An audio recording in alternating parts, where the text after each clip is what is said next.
Bismillahirrahmanirrahim. Assalamualaikum warahmatullahi wabarakatuh. Eh, Pada malam hari ini kami dari Depnas 3 akan melakukan live yang berjudul Mengenal Saham Syariah bersama Mang Amsi.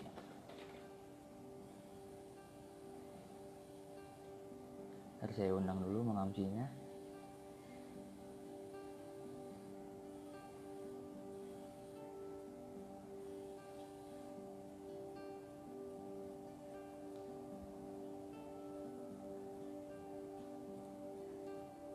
Ya, sambil menunggu Mang Amsi. Jadi malam ini kita akan bahas tentang saham syariah. Kenapa kita harus investasi? Kenapa kita harus investasi di saham? Bentar.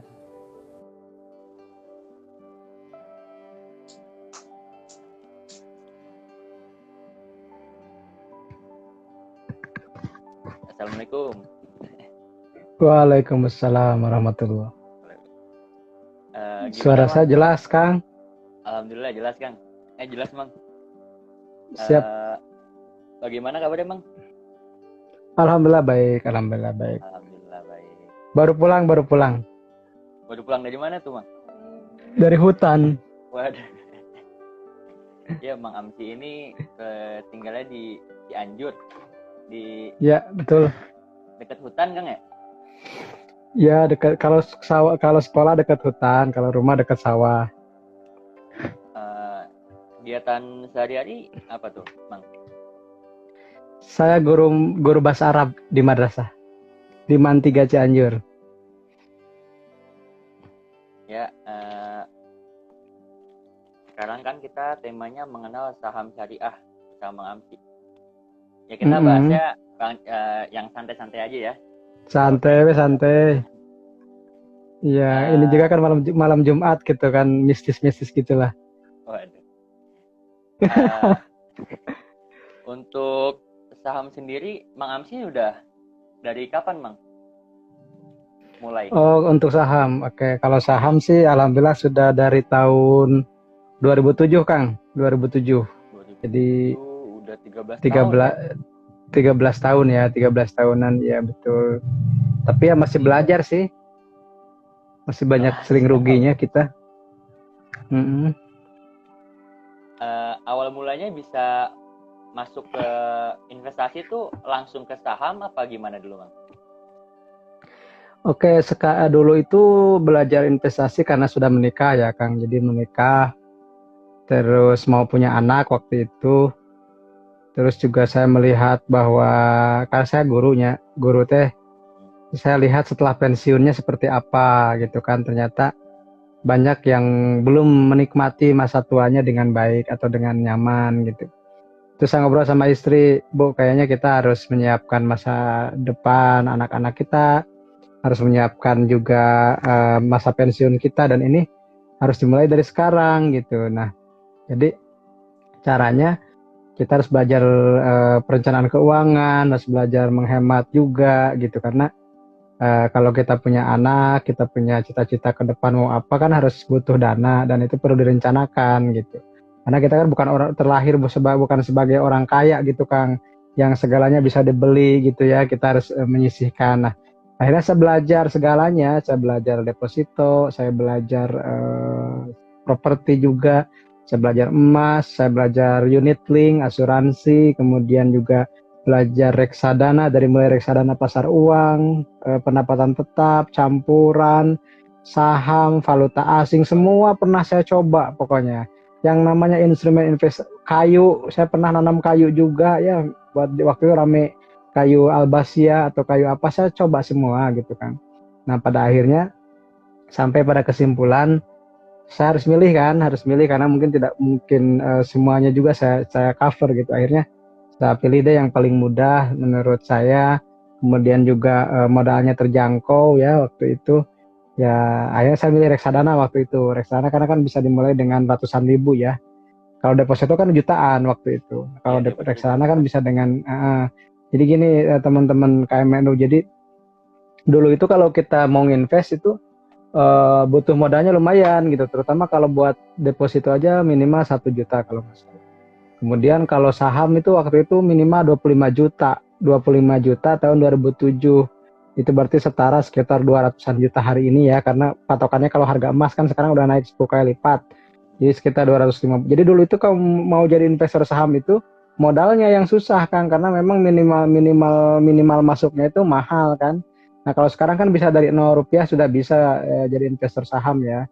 Jadi dulu tantangannya kalau kita ingin coba semua instrumen investasi itu di deposit awal gitu. Deposit awalnya Awal. tidak apa ya?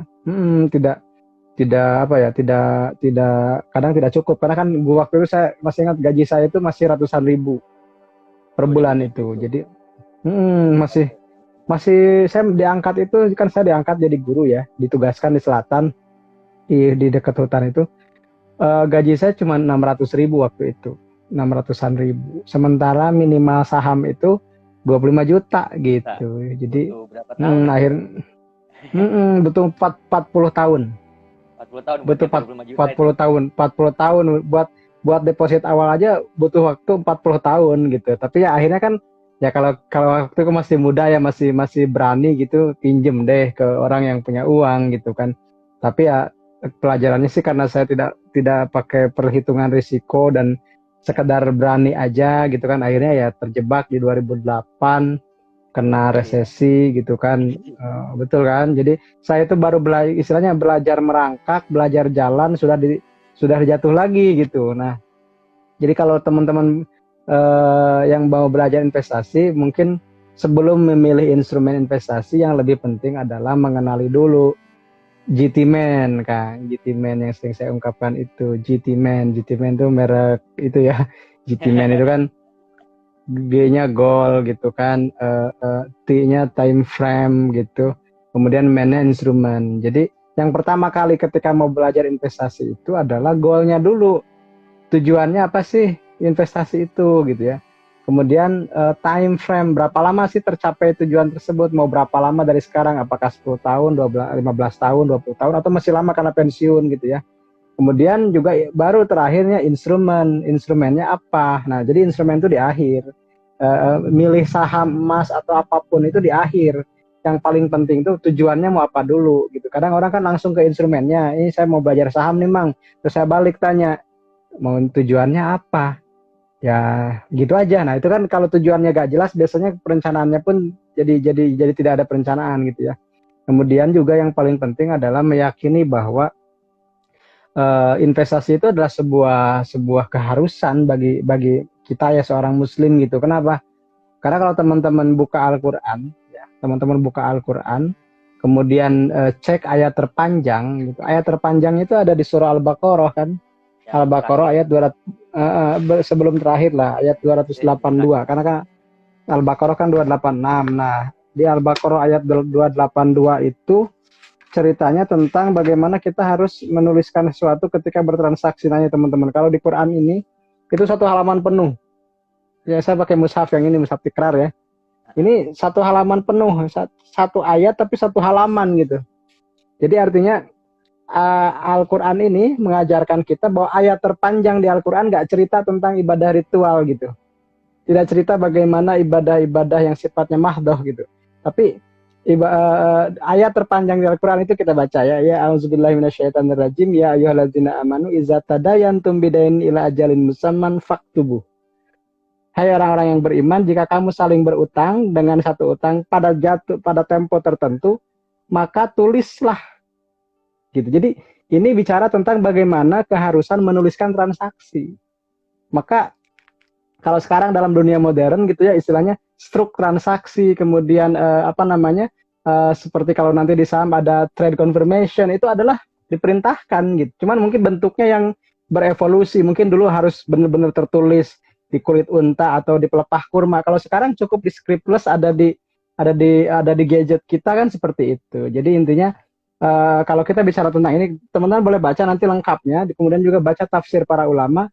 Ini menceritakan tentang prinsip transaksi dan akuntansi dalam Islam, kemudian juga bagaimana harus menghadirkan saksi ketika bertransaksi. Nah, di sini kita bisa ambil hikmah bahwa ayat terpanjang di Al-Quran itu bicara tentang ekonomi. seolah-olah ini kalau tafsiran saya ya, apa takwil bukan tafsir, saya bukan ahli tafsir, tapi saya mau ngambil hikmahnya, mungkin orang muslim itu kurang melek ekonomi. Sampai ayat terpanjangnya pun dibuat menerangkan tentang ekonomi. Kenapa? Karena ada Karena gitu hadis. Bang ya. Betul, ada hadis Kang. Kadal fakru ayyakuna kufron. Terkadang, gitu kan, hampir saja kefakiran itu akan menyebabkan kekufuran. Fakir itu dekat dengan kufur. Jadi kalau kita bicara konsep tentang ekonomi, bahwa kufur dengan fakir itu dekat. Nah, supaya orang tidak fakir karena bisa mengakibatkan kufur, berarti harus belajar sesuatu. Nah, belajarnya adalah belajar tentang bagaimana mengatur keuangan, bagaimana mengatur rezeki. Kemudian dijelaskan lagi, ditegaskan lagi di surah An-Nisa ayat 9, itu ada ayat yang Allah berfirman, wal yahsyallazina law taraku min khalfihim dzurriyyatan di'afan khaufu alaihim. Jadi, hendaknya seseorang itu takut meninggalkan generasi yang lemah gitu ya. Yang ini nih, wal yahsyallazina law taraku min khalfihim dzurriyyatan di'afan khaufu alaihim. Mereka harus takut meninggalkan generasi yang lemah. Lemah ini lemah secara akidah, lemah secara pendidikan, dan lemah terutama secara finansial.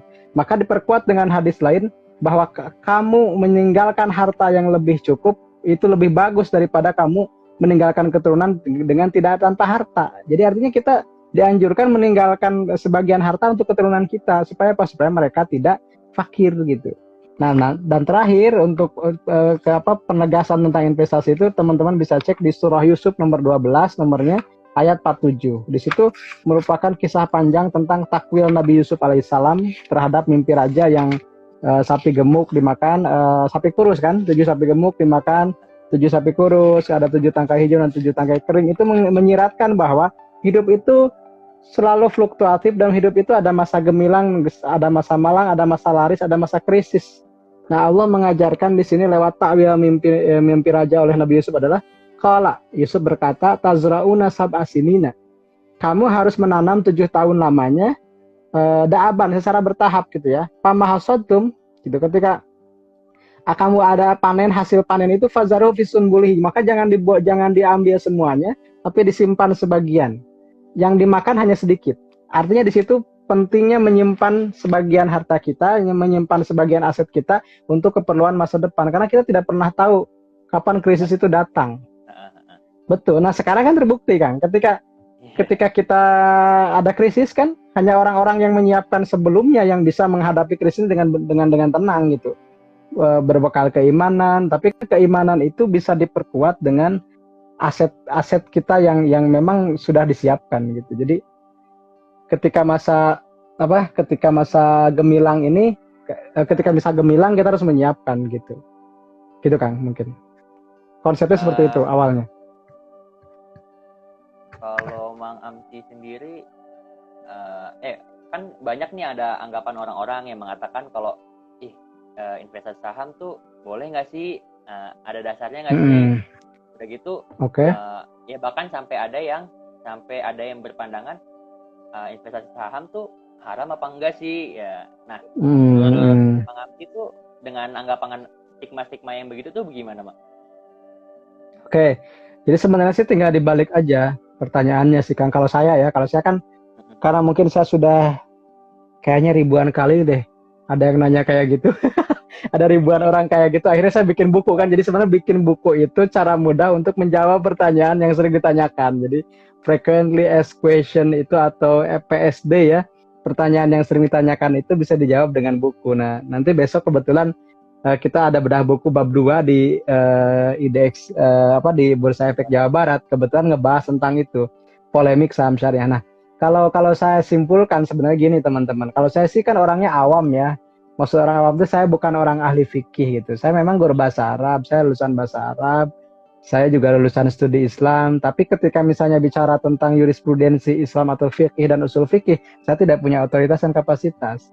Maka yang saya pegang adalah keputusan kolektif atau ijma gitu. Ijma para ulama, ijtihad para ulama yang berkumpul merumuskan sesuatu, dan mereka berdasarkan ilmu tentunya, bukan karena tebak-tebakan, tapi berdasarkan ilmu yang mereka pelajari dan yang mereka pertanggungjawabkan. Itu yang kita diakui sebagai Dewan Syariah Nasional. Nah, ketika di Dewan Syariah Nasional Majelis Ulama Indonesia itu sudah memutuskan fatwa bahwa transaksi saham itu dibolehkan, nah kita kan tinggal bebas saja, ada yang mau setuju atau yang tidak.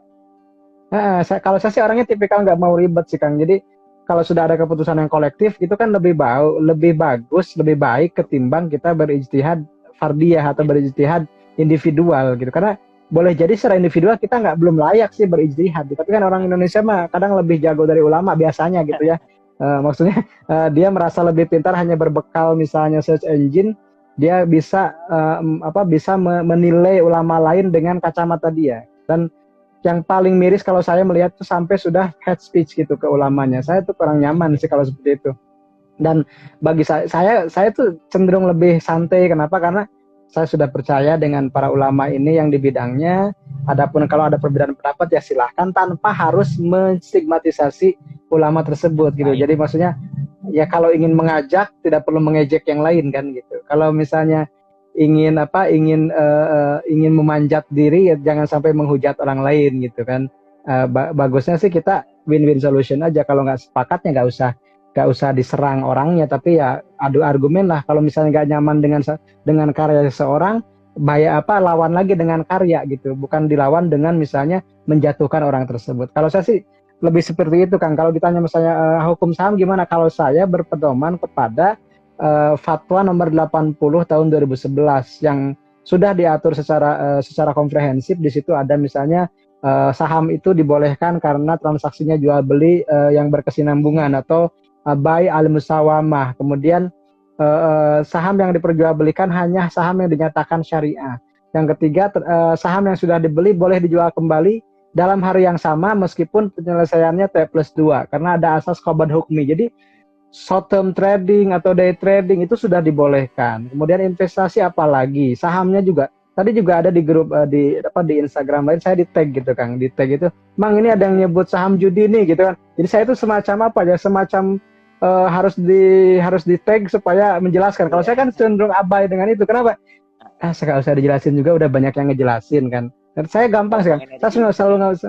Saya selalu ngebaliknya gini. Apa yang membuat Anda menyebutkan saham itu? Saya kan kalau orang memutuskan hukum itu kan harus ditanya dulu. Kenapa saham dianggap haram? Mang kan itu ibarat judi. Oke, judi itu apa saya tanya? Tanya dulu, definisi judinya gimana? Secara leksikal kumaha gitunya, secara etimologis bagaimana? Secara agama bagaimana judi tersebut? Secara fikih bagaimana definisinya? Nah, terus gitu kan. Seperti orang kan ada yang menggambarkan, "Oh itu memang riba." Coba saya tanya, ribanya apa? Riba itu bagaimana? Jadi jangan gini, saya tuh takutnya gini Kang, pernah ada yang menyebut bahwa kredit itu riba. Padahal kan ada konsep baik di zaman ajil kalau di dalam konsep syariah. Ada misalnya ijarah al-muntahiyah bitamlik, ada sewa yang berakhir kepemilikan, ada menjual dengan harga diangsur, itu kan bukan riba. Jadi tidak semua kredit adalah riba gitu. Jadi kan kadang orang yang saking bersemangatnya, pokoknya kredit adalah riba. Tidak semua. Sama dengan orang mengatakan saham itu judi. Saya kira judinya di mana? Karena judi itu taruhan setahu saya gitu. Sementara saham itu dijual dan dibeli. Gitu. Kalau taruhan itu kan, gitu kan ya? Asasnya jual beli Kang. Kalau judi kan taruhan gitu. Jadi istilahnya kalau kita 5 orang nih 100.000, nanti yang menang 500.000 seorang. Nah yang lain kan kalah, gak dapat tuh uangnya. Gitu. Tapi kalau saham itu kan dia kalau pingin uang ya dijual gitu, seperti itu. Kemudian juga ada yang mengatakan jadi kan dua nih. Kalau bagi saya di syariah saham itu pertanyaannya selalu dua. Mang, apakah saham itu judi?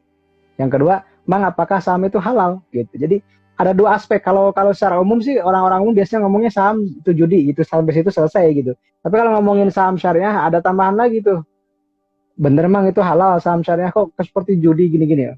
Yang melakukan seperti judi itu adalah orangnya. Contoh gini Kang Hamid. Ayam itu kan halal. Halal. Jual beli ayam halal nggak? Halal kan? Gak ada yang melarang. Tapi kalau misalnya ayamnya dibuat jadi ngadu ayam, taruhan ayam. Nah, pertanyaannya, apakah ayamnya jadi haram? Ayamnya enggak, tapi cuma enggak. Transaksinya gitu yang nggak boleh.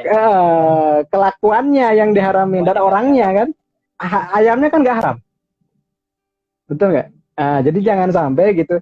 ayam itu ibarat saham. Itu mungkin susah. Analoginya mungkin kurang nih. Gini, kita punya golok nih Kang. Nah, ini masih deket nih. Golok. Saya sering ibaratin ini, golok nih. Kemarin kan musim kurban tuh ceritanya. Musim kurban ya. Pagi hari golok tersebut dipakai nyembelih kurban. Oke, golok ya, dipakai nyembelih kurban. Sore harinya orang tersebut ada amarah sampai kelahi, akhirnya menusuk korban. Nah, pakai golok itu tadi. Jadi yang pakai golok itu tadi benar. Kalau pagi mah menyembelih hewan kurban, sorenya nusuk dada korban gitu ya, orang ditusuk gitu atau dibunuh, digorok bahkan mungkin kalau lagi sadisnya ya. Nah, pertanyaannya, apakah goloknya jadi dosa? Apakah goloknya jadi haram? Goloknya enggak. Nah, makanya ada kaidah usul fikih. Al-hukmu yaduru ma'al illah wujudan wa adaman. Hukum itu tergantung dari perbuatan yang melekat padanya, bukan dari zatnya, bukan dari goloknya. Maka segala sesuatu itu pada asalnya boleh sampai ada sesuatu yang mengharamkan. Contoh begini kan. Dulu di Jawa Timur kalau nggak salah MUI-nya itu mengharamkan Facebook. Pernah dengar kan? Pernah dengar ya? Ada yang mengharamkan Facebook misalnya gitu. Lantas apakah semua itu berlaku untuk semuanya? Belum tentu juga. Kenapa? Karena setahu saya yang namanya fatwa itu berdasarkan orang yang minta fatwa. Jadi kalau ada yang datang, tidak keseluruhan semuanya Kang ya? Tidak, jadi mengikat ke yang minta fatwa aja. Nah, ketika yang minta fatwa mah dia mungkin curhat karena gara-gara Facebook dia jadi bercerai, gara-gara Facebook dia ditipu oleh banyak orang, ada yang menipu, ada yang melakukan tindakan kriminal. Karena akhirnya Facebook itu menjadi sarana orang berbuat tidak baik atau bahkan menjadi perpecahan, maka pasti dinyatakannya haram. Tapi ketika saya menggunakan Facebook, ketemu lagi dengan teman yang SD, ketemu lagi dengan guru saya yang sudah lama tidak bertemu, kan silaturahim. Pertanyaannya, apakah Facebooknya jadi haram? Tidak. Menurut saya, perlakuan terhadap Facebook itu. Jadi, kita mungkin harus memperluas wacana itu ketika kita menentukan suatu hukum gitu. Kecuali yang nasnya sudah jelas, teksnya sudah jelas. Misalnya, Hurimat alaikumul maitatu wadamu walahmul khinzir. Surat Al-Maidah ayat 3 kan? Nomor 5 ayat 3. Diharamkan bagi kalian al-maitah, bangkai. Al-maitatu wadam, darah, wal khinzir, daging babi. Dan seterusnya. Itu mah udah jelas di Al-Quran, nasnya memang nggak boleh, nggak ada yang berdebat misalnya darah atau bangkai jadi halal, nggak ada kan. Nah selain yang ada nasnya itu adalah konteksnya ijtihadiyah. Dan ijtihadiyah itu setiap negara, setiap tempat bisa berbeda, tidak perlu sama misalnya misalnya gini, nanti dalam screening saham pun banyak yang debatable kan, kenapa sih di Indonesia terlalu longgar hutangnya, sementara di Malaysia mah cenderung sudah ketat, di Turki sudah jadi ketat, bahkan di Amerika pun ketat. Kalau saya sih gampang jawabnya, karena di mereka sahamnya udah banyak. Kalau di kita masih baru 700-an Kang, yang lain udah di atas 1000 misalnya. Sekarang 700-an di screening lagi. Saya kemarin kan pernah bikin video ya di YouTube. Yang bebas utang sama sekali itu ternyata cuma 8 saham gitu, 8 perusahaan. 700 perusahaan ya. Dari 700. Jadi kalau misalnya kita memang ingin konsisten, betul. Bang, ada nggak sih saham yang perusahaan yang nggak ada utangnya sama sekali? Ya ada, saya pernah riset sendiri gitu. 8 gitu. 8, silakan nanti nonton di video YouTube Syariah Saham ya. Di situ ada 8 dan saya sudah 7 sih, tapi saya lupa satunya itu kayak kemasukin Indosemen. Jadi di situ saya cuma nulis 7, padahal ada 1 kelewat gitu Kang. Nah yang 8 inilah yang sebenarnya murni tidak ada utang sepeser pun ke bank. Jadi kalau teman-teman memang sangat ingin hati-hati ya fokus di 8 itu saja gitu. Misalnya London Sumatera sudah muncul kayak gitulah, saham-saham yang mungkin produknya pun dikenal gitu, Indosemen gitu ya, kemudian apalagi ITMG kayak gitu Kang, itu nggak ada utang memang, mitra keluarga, kemudian SCTV kayak gitu nggak ada utangnya ke bank untuk periode sekarang gitu. Jadi sampai mungkin boleh aja gitu. Iya, kemarin pernah ada utang, sekarang udah lunas, nggak ada lagi, 0 gitu kan. Bahkan ada yang nggak pernah ngutang juga ada gitu, karena dia kasnya berlimpah. Nah, jadi bukan tidak mungkin, ada, cuman ya sedikit. Nah, karena di Indonesia ini masih dalam tahap sosialisasi, maka berlaku kalau bagi saya memaknainya itu sebagai at-tadrij fit tasyri' gitu. Gradual dalam menentukan hukum. Seperti dulu konsepnya Homer kan nggak langsung haram. Al-Baqarah 219 yang yas'alunaka 'anil khamri wal maisir qul fihima itsmun kabirun wa itsmuhuma akbaru min naf'ihima dan seterusnya. Jadi cuman menjelaskan bahwa khamar itu lebih banyak kurang baiknya dibanding baiknya. Belum ada hukum haram di situ. Kemudian berlanjut di surah An-Nisa ayat 41 kalau nggak salah. Ya ayyuhallazina amanu la taqrabus sholata wa antum sukaro. Hai orang-orang yang beriman, janganlah kamu mendekati sholat atau ingin melaksanakan sholat dalam keadaan mabuk. Berarti waktu itu ada sahabat tuh ada yang mabuk loh. Ketika mau sholat masih ada yang mabuk, itu fakta gitu, sejarah histori seperti itu kan. Nah, baru di Al-Maidah ayat 90 baru dinyatakan, ya amanu innamal khamru wal maisir wal ansab wal azlam rijsum min amali syaitan fajtanibuhu gitu. La'allakum tuflihun kalau nggak salah. Jadi sesungguhnya arak atau minuman keras, judi, kemudian ngundi nasib dan menyembah berhala itu adalah perbuatan setan, maka jauhilah. Nah, fajtanibuhu itu sudah menjadi nahyun, larangan ya, makanya jadi haram. An-nahyu apa namanya? Ya dulu ala tahrim gitu kan. Al aslu fin nahyi at-tahrim gitu. Asal dalam melarang itu adalah asal larangan itu adalah mengharamkan. Jadi karena sudah dinyatakan jauhilah, maka berarti jadi haram. Nah, tapi kan dari mulai homer yang misalnya tidak dinyatakan haram langsung itu kan ada proses. Iya. Nah, menurut saya di Indonesia juga asas itu yang dipakai gitu. Meskipun kan ada yang bilang, "Mang, kalau gitu kan sudah ada nasih mansuh gitu kan." Selalu debat itu kan. Kalau saya bilang gini, kalau nasih mansuh, kenapa ayat itu masih dinyatakan di Quran semuanya? Masih, kalau saya kan masih ada tiga-tiganya ya, nggak satu doang. Masih ada tiga-tiganya, betul. Berarti di situ Allah sebenarnya menunjuk, kalau bagi saya ini boleh berbeda pendapat teman-teman. Jadi di situ menunjukkan bahwa dalam berdakwah itu ada asas gradual gitu. Gak bisa langsung, pokoknya ini lagi musim hijrah kan, ini mah hijrah, semuanya harus hijrah, segala celananya juga harus hijrah. Saya juga makanya, saya hijrah dari kemarin. Hijrah itu kan hari itu jabrik rambut akhirnya hilang. Oh, itu singkatannya. Bener itu. Dulu minggu kemarin saya masih jabrik ya, masih brewokan gitu. Sekarang kan hijrah nih, hijrah. Nah, jadi orang boleh memaknai hijrah, padahal setahu saya hijrah itu kan saya definisinya lupa, tapi gini maksudnya, hijrah itu adalah meninggalkan perbuatan yang dilarang oleh Allah menuju perbuatan yang diperintahkan oleh Allah gitu. Nah, dan hijrah itu pun harus sesuai dengan hati, harus karena niat karena Allah, karena Allah bukan karena lain kan, disindir oleh Rasul itu di satu hadis, man kanat hijratuhu limra'atin yunkiha wa hijratuhu ila imra'atin gitu. Jadi kalau hijrah itu cuma karena cewek, maka yang dapatnya cuma ceweknya aja, yang perempuannya aja, bukan pahala hijrahnya gitu.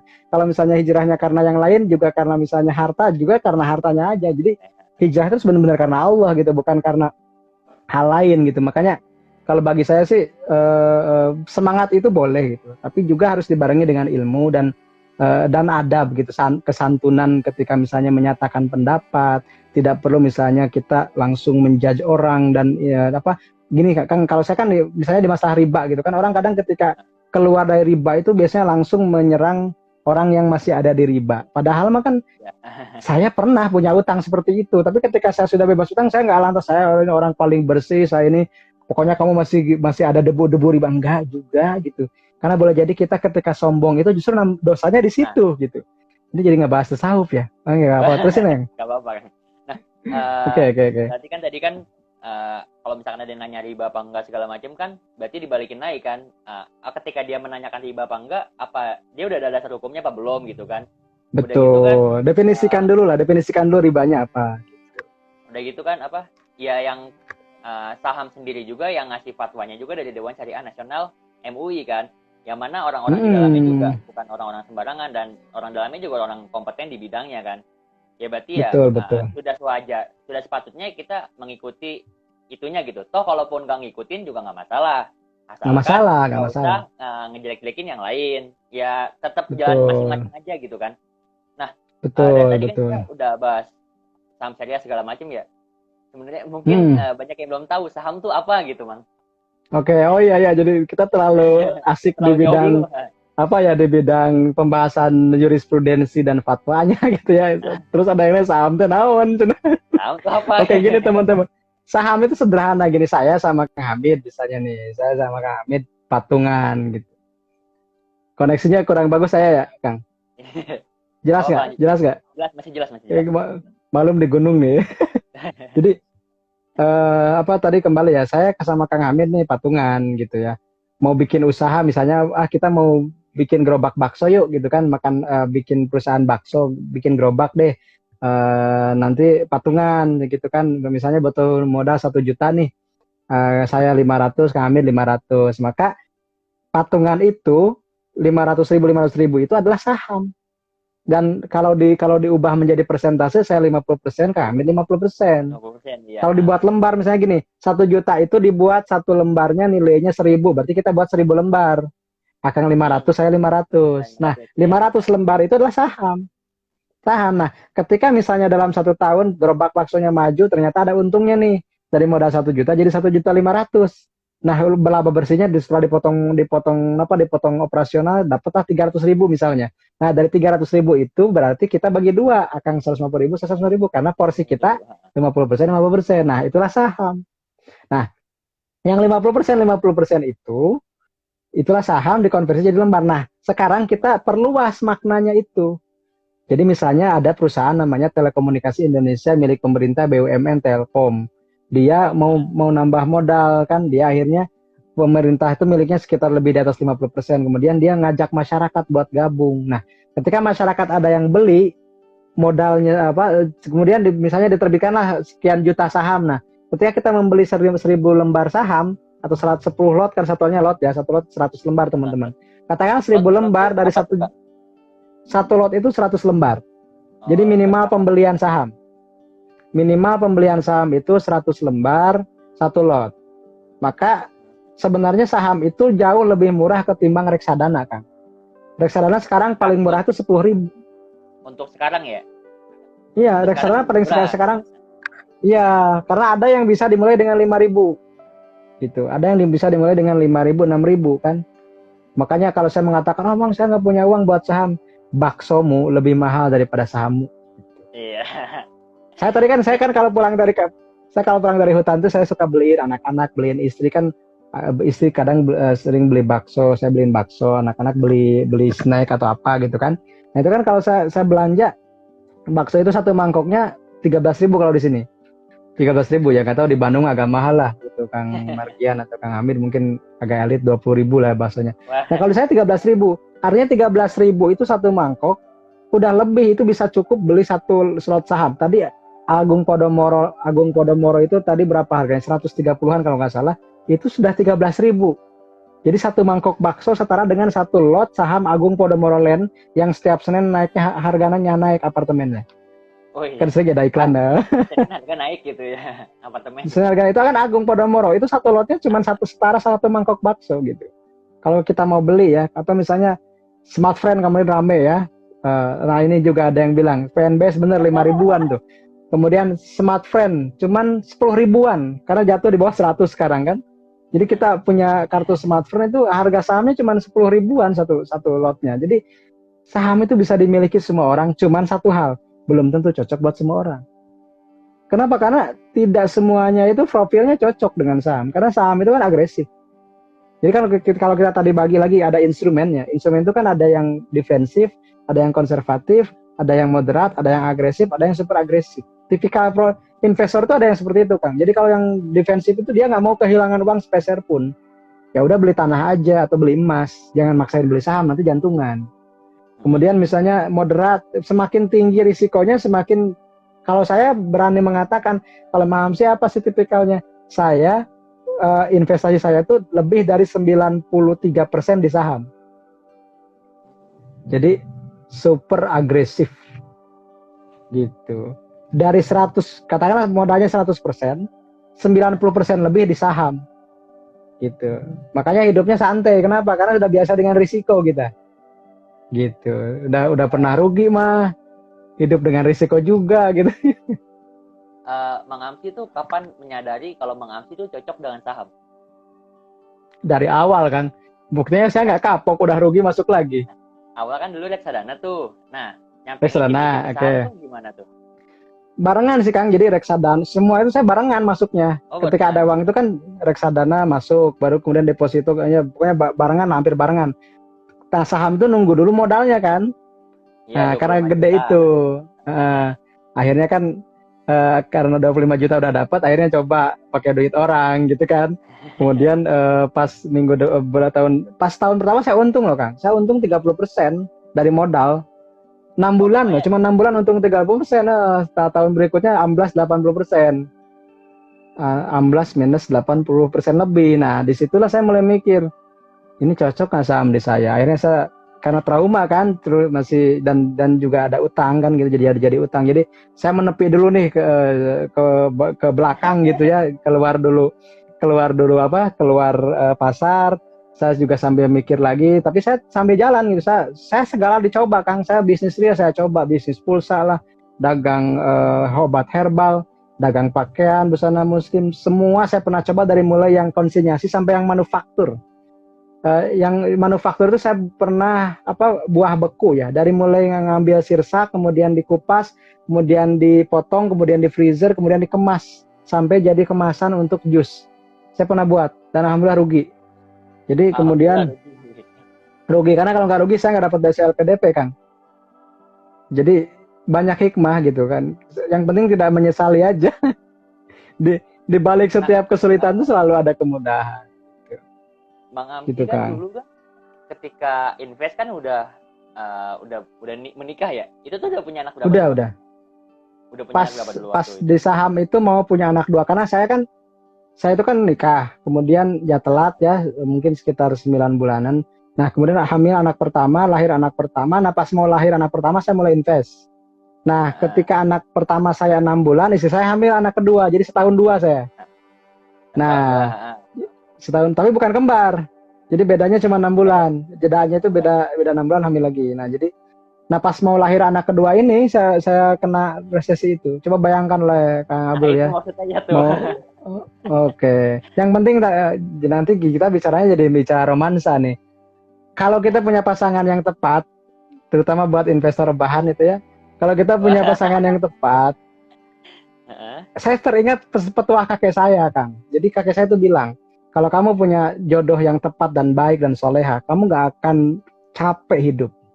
Kamu pasti akan dibantu dan kamu akan ringan selalu, apapun yang terjadi. Dan saya rasakan itu. Jadi yang membangkitkan saya lagi ke saham itu istri saya sebenarnya. Ketika saya bangkrut, ketika saya jatuh, ketika saya sudah di titik nadir secara finansial, istri saya bilang ke saya, padahal dia lagi hamil tua mau lahiran anak saya yang kedua, Pak, jangan pernah putus asa. Apa yang membuatmu bangkrut hari ini akan membuatmu bangkit di masa depan. Itulah yang menjadi saya semangat. Seperti itu. Kan gini Kang katanya, kalau perempuan tuh diuji ketika suaminya nggak punya apa-apa. Istri saya sudah diuji dan sudah selamat. Gitu. Kalau laki-laki diuji ketika perempuan nggak pakai apa-apa. Oh itulah ya. Nah, kalau perempuan, kalau laki-laki sukanya biasa gitu kan. Nah, kalau saya alhamdulillah gitu, alhamdulillah saya disemangati terus oleh istri. Kemarin saya baru nemu postingan di Facebook itu, saya nulis gitu, alhamdulillah ada satu orang, alhamdulillah saya sedang menjelaskan tentang analisis grafik dan teknikal namanya teh ke peserta kursus gitu, dan pesertanya cuma seorang, yaitu istri saya. Jadi saya nggak pernah nyangka, benar baca kan itu? 11 tahun yang lalu itu Kang, 2009 itu masa-masa saya lagi diuji lah. Jadi istri saya yang menyemangati, Pak, boleh jadi sekarang itu cuma ibu yang belajar, nanti banyak yang belajar ke Bapak. Jadi istri saya itu visioner kan. Istri saya itu fundamentalis, analisis fundamentalnya kuat gitu. Dia nggak melihat hari ini, tapi dia, kalau saya mah gabungan lah. Saya lebih ke teknikal kayaknya. Oh, saya juga fundamentalis ya. Kalau saya nggak fundamental, saya nggak value investing, mungkin saya nggak dapat istri yang value-nya seperti itu kan. Sama-sama lah gitu. Jadi istri saya udah bisa melihat bahwa ke depan itu saya itu bisa lebih bermanfaat buat banyak orang. Jadi intinya sih gitu kan, ketika kita jatuh, selama masih pasangan kita selalu mendukung, ya kita bisa sukses bareng-bareng. Ini kan di belakang itu lukisan itu ada yang ngasih lukisan dan tulisannya itu kan tentang saya dan istri kan, seperti itu. Jadi ya bagi saya itulah, istri saya itu dari dulu sudah jadi investor Kang. Maksudnya gini, kalau istri saya kalau dikasih perhiasan tuh mendingan ditukar jadi saham atau reksadana. Seperti itu. Jadi kita bareng-bareng gitu. Bukan saya sendiri gitu. Dan istri saya juga agresif dalam hal investasinya juga reksadana dan saham. Gitu. Kalau punya yang nggak liquid langsung dikonversi jadi saham. Gitu. Termasuk saham Kempina yang udah untung tadi. Iya. Gini kan. Dari tadi kan kita bahas pernah rugi, pernah untung 30%, pernah rugi 80%. Nah, untungnya saham tuh dari mana dan ruginya itu dari mana sih, Bang? Oke, untungnya saham itu karena ada dua hal ya. Pertama, ya itu nggak dijelasin ya. Kita ngobrolnya kemana-mana kan ini mah nggak ada korban. Obrolan malam Jumat itu kan ngalor ngidul gitu ya. Oke, kalau untungnya itu ada dua teman-teman. Pertama, yang paling populer adalah dividen ya. Dividen itu kan bagi hasil kayak tadi nih, kayak tadi saya ilustrasi gerobak bakso tadi kan bagi-bagi itu. Jadi setiap tahun itu perusahaan tuh ada yang bagi dividen. Misalnya, dividen per lembar sahamnya Rp100. Kalau kita punya 100.000 berarti dapat 10 juta kan gitu ya. Nah itu dividen. Kalau yang kedua capital gain. Capital gain itu selisih harga jual dari harga beli. Misalnya kita beli Campina yang tadi saham Campina di 200. Tadi nembus 300 kan udah naik tuh 100 poin, berarti udah untung per lembarnya Rp100, atau kalau di persentase berarti sudah 50%. Itu misalnya Campina. Kemudian kerugiannya sebaliknya, pertama nggak bagi dividen. Kita punya sahamnya tapi nggak dapat bagi hasilnya karena merugi misalnya. Contohnya misalnya Garuda Indonesia merugi terus, kemudian Krakatau baru sekarang untungnya sudah bertahun-tahun kan, dan itu BUMN padahal. Nah kemudian Pertamina rugi ya, Pertamina nggak listing sih. Kemudian kerugian yang kedua adalah capital loss. Capital loss itu kita beli di harga 1.000, harganya jatuh ke 500. Atau yang paling fantastis kayak dulu ya saham Bumi Resources itu kan dari 8.800 anjlok ke 300, bahkan ke 50. Itu sakit.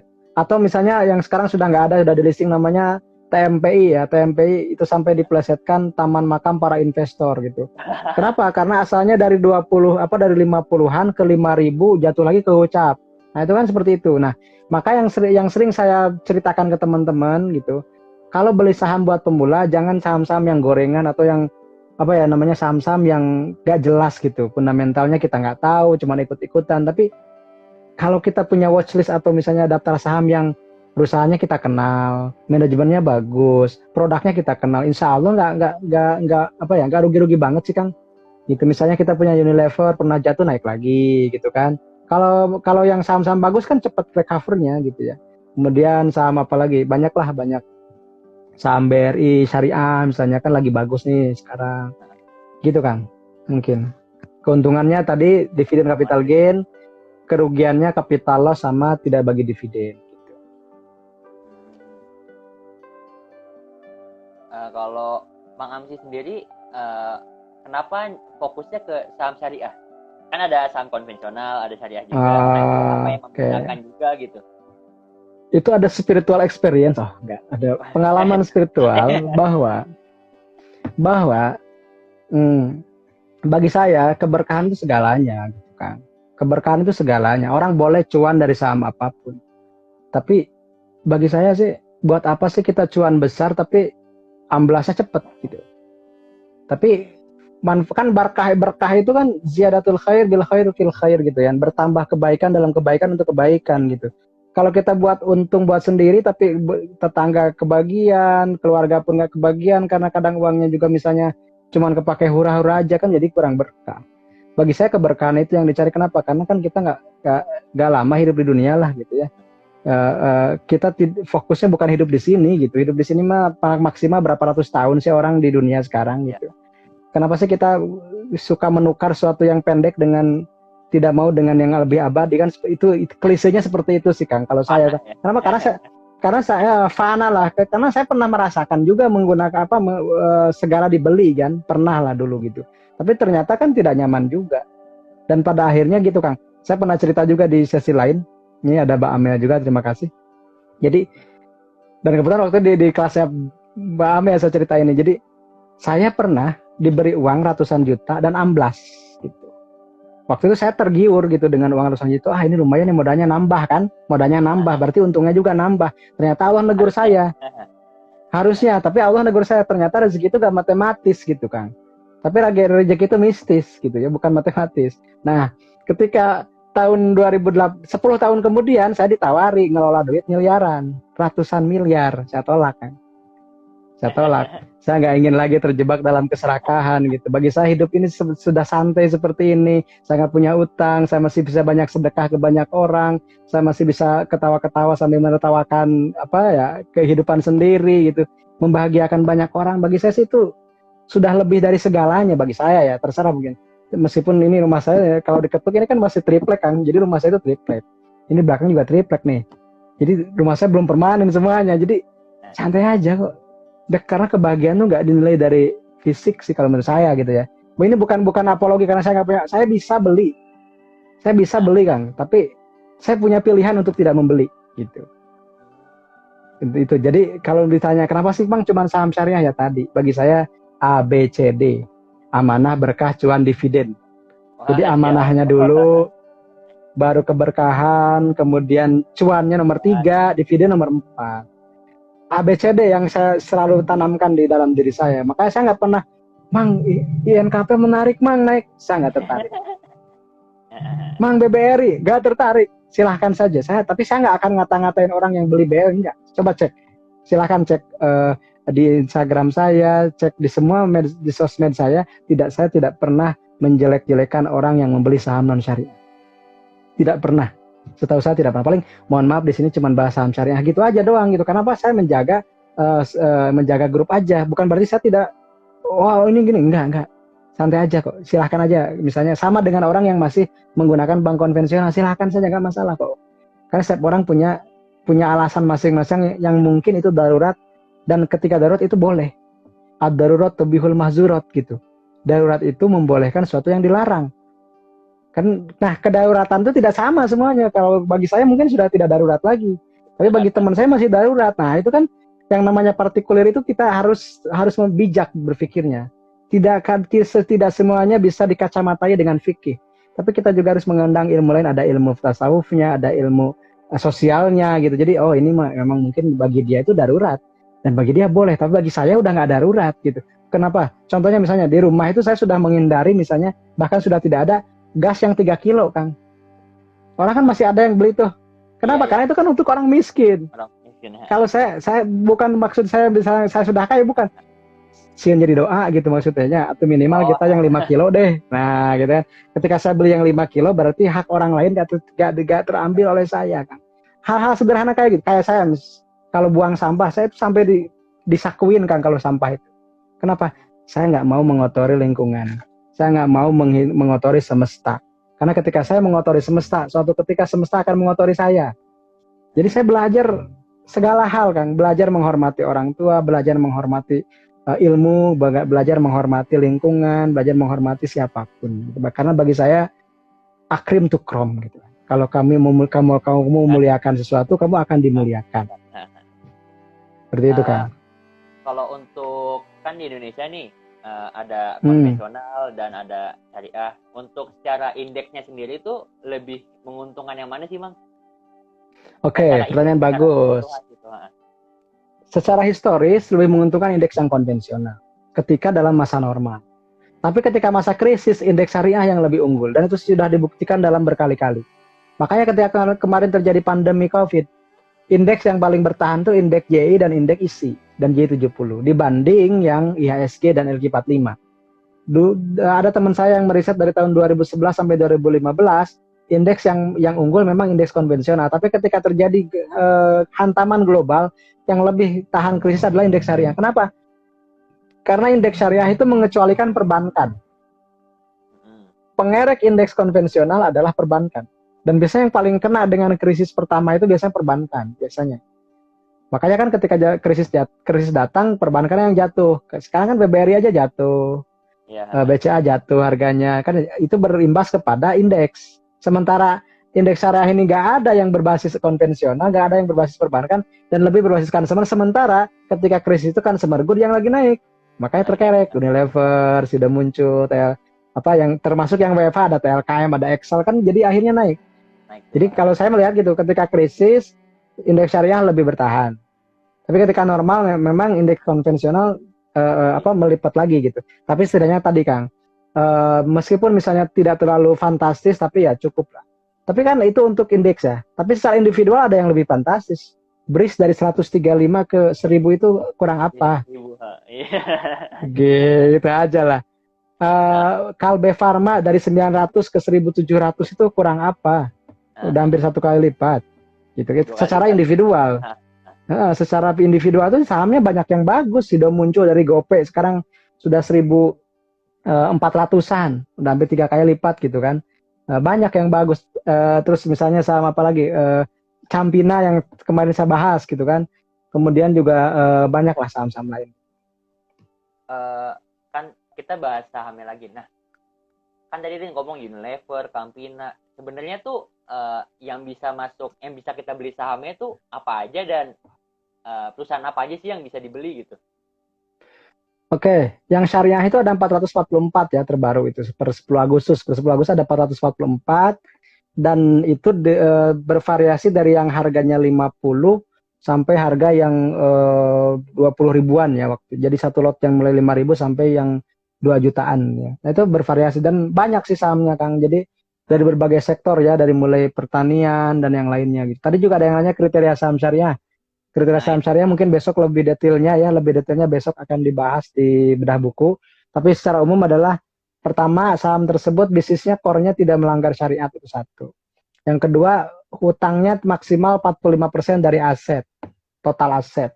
Yang ketiga, total pendapatan haramnya atau non halalnya tidak lebih dari 10%. Nah, yang dua ketiga ini banyak yang debat. Kalau yang satu nggak ada yang berdebat, yang kualitatif itu nggak ada yang debat. Tapi kuantitatifnya itu banyak yang berbeda pendapat. Nah, sekali lagi itu kan ijtihad. Kenapa sih 45% dari aset? Karena ada ijtihad bahwa hutang nggak boleh melebihi dari modal gitu kan, seperti itu. Kemudian juga pendapatan non halal, kenapa sih Mang? Kan ada yang haramnya. Masa sih yang haram itu jadi halal? Nah itu kan karena gini, idzah talatul halal wal haram golibatil haram. Kalau di dalam makanan jika ada bercampur halal dan haram maka yang menang haram. Tapi kalau dalam keuangan itu ada mekanisme cleansing. Jadi ada mekanisme pembersihan dana yang tidak halal itu bisa dibersihkan untuk dana sosial. Jadi bisa dipisahkan. Kalau makanan minuman kan nggak bisa dipisahin. Misalnya air kena alkohol kan nggak bisa dipisahin guys. Kecuali pakai proses penyulingan atau apa. Tapi kalau misalnya uang itu kan bisa dipisahin. Oh ini penghasilan dari yang non halal, kita pisahin, jangan dimakan. Nah seperti itu bisa. Ya, itu sekali lagi ijtihad ulama sih Kang.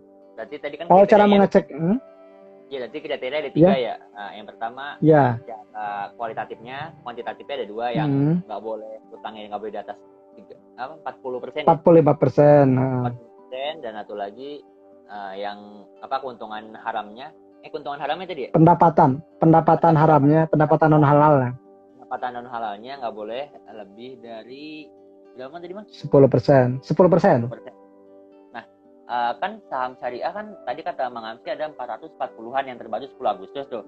Nah, ketika kita mau beli saham syariah, apa kita harus lihat dulu listnya? Nih, sahamnya syariah apa enggak nih? Udah gitu, udah gitu ya, apa ini utang udah di atas segini ya? Apa kita harus baca laporan keuangannya dulu? Kita buka laporan keuangan dulu gitu kan?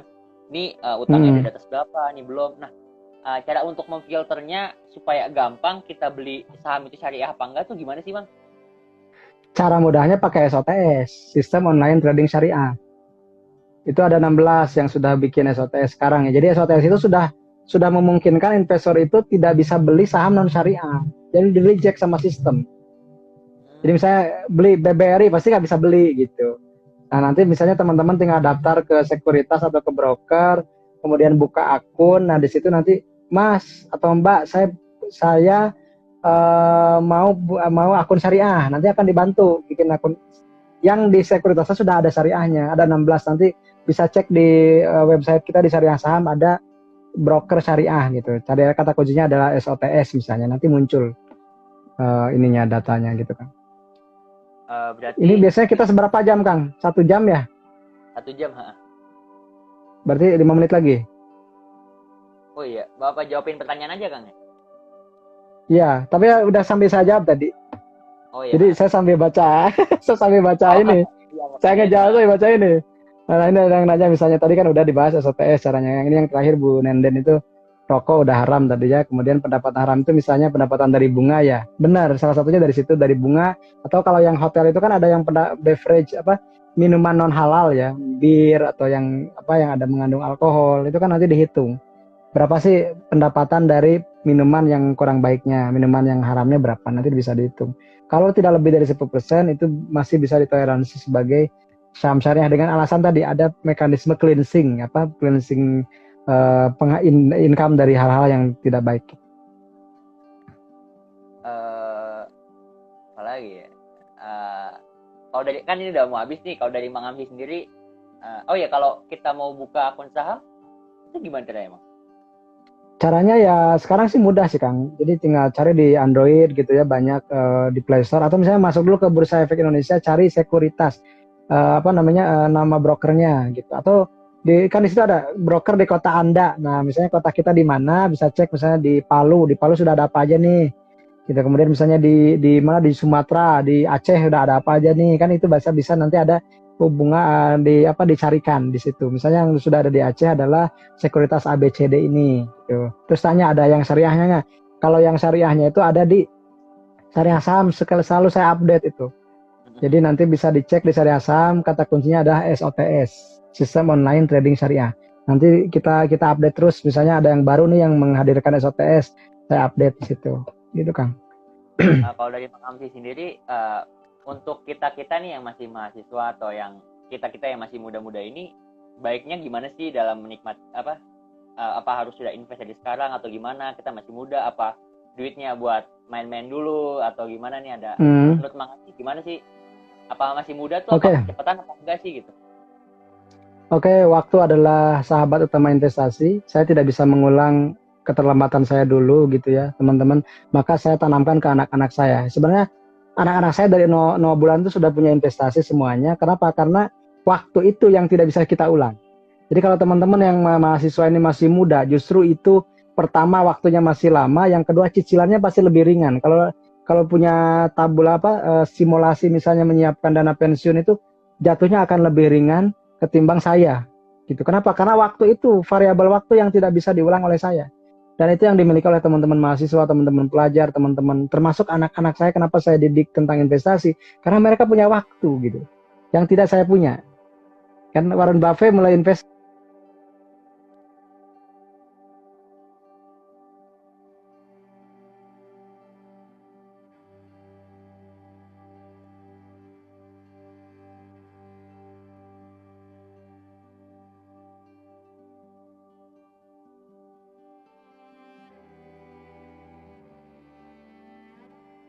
Halo?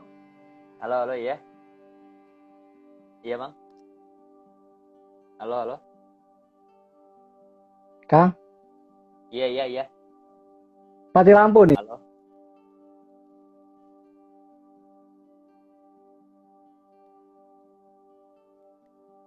Kenapa Bang?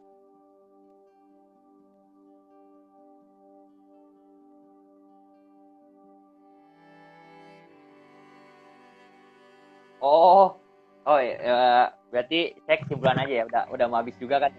Ya. Saya nyimpulin yang dari awal tadi aja ya. Berarti kan mungkin dari kesimpulannya tuh kita dapat kan, kalau kita masih muda tuh waktu yang sangat tepat untuk kita berinvestasi itu. Nah, udah gitu kenapa kita harus berinvestasi segala macam? Karena kedepannya kita punya kebutuhan dan lain-lain yang mana itu harus dipersiapkan dari sekarang, dan mana perencanaan keuangan itu harus dipersiapkan dari sekarang. Dan untuk investasi sendiri ada macam-macam, dan belum tentu saham ini sesuai untuk semua orang. Kita harus pahami risiko kita. Kalau kita kita kuat resikonya yang sedikit, kalau kita kuat yang nanggung resiko banyak, saham adalah tempat yang cocok. Dan kalau kita hanya kuat resiko yang dikit, misalkan kita rugi dikit aja udah nyesel, ya kita nggak terlalu cocok berarti di saham gitu. Udah gitu soal tadi yang hukum riba segala macam, untuk saham ini udah kalau bisa dilihat fatwa Dewan Syariah nomor 80. Nah, dari Dewan Syariah Nasional ini dari MUI, yang mana orang-orang di dalamnya juga orang-orang yang sangat kompeten di bidangnya. Jadi ya kita tidak perlu khawatir lagi lah tentang fatwa-fatwa yang sudah mereka keluarkan gitu. Udah gitu untuk pembukaan akun saham juga sebenarnya mudah, tinggal datengin sekuritas yang ada di dekat di sekitar rumah kita, atau enggak mulai cari di online, kan udah banyak tuh, cari aja sekuritas saham gitu. Itu udah mulai banyak. Mungkin itu aja dari saya. Terima kasih banyak kepada semua yang telah menonton sampai akhir. Kurang lebihnya mohon maaf. Wassalamualaikum warahmatullahi wabarakatuh. Terima kasih untuk semuanya.